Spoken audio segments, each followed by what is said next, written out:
అరే ఈ కొలంబస్ ఎవడు కనిపెట్టాడో తెలియదు, కానీ దీనికి కొలంబస్ అని పేరు పెట్టినందుకు ఆ కొలంబస్ గాడు బతికి మళ్ళీ వచ్చి నడ్డి మీద తనాలన్నమాట. ఇది ఎక్కినప్పుడు బానే ఉంటుంది 2-3 రౌండ్ల వరకు. దాని తర్వాత మొదలవుతాయి అనమాట మన అవయవాల కదలిక అంటారు. మెదడు మోకాల్లోకి వచ్చేస్తూ ఉంటుంది, గుండె కిందకి జారిపోతూ ఉంటుంది, ఎముకలు పక్కెళ్ళిపోతూ ఉంటాయి. ఎవడు వాంతి చేసుకుంటే వచ్చి ఒళ్ళో పడుతుందో తెలియదు, మనం వెళ్లి బొక్కబోర్ల పడి ఎవడు ఒళ్ళో పడిపోతామో తెలియదు. దీంట్లో ఇక్కడ దూరపకుడిగా కొంతమంది ఉంటారు, ఆ చివరికి వెళ్ళి కూర్చుంటూ ఉంటాడు. ఆడేదో పెద్ద టైటానిక్ లో జాక్ లాగా ఫీల్ అయిపోతూ ఉంటాడు. ఇంకో దిక్కుమాల రైడ్ అనమాట.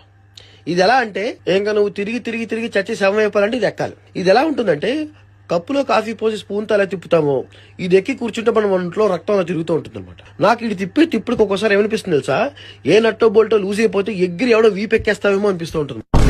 నిజంగా ఇది ఎక్కే వాళ్ళందరూ సైకోగాళ్ళే అనమాట. ఇది ఎలా ఉంటుందంటే ఇది ఎక్కిన ప్రతిసారి మనం చేపలు పడతాం చూడు, నీళ్ళల్లో చేపలు ఎలా పడతాం, మనం గ్యాలం వేసి వెయిట్ చేస్తూ ఉంటాం ఏ చేప దొరుకుతుందని చెప్పి. అలా మన కోసం యమధర్మరాజు పైనుంచి వెయిట్ చేస్తున్నాడేమో అనే ఫీలింగ్ వస్తూ ఉంటుంది అనమాట గ్యాలం వేసి.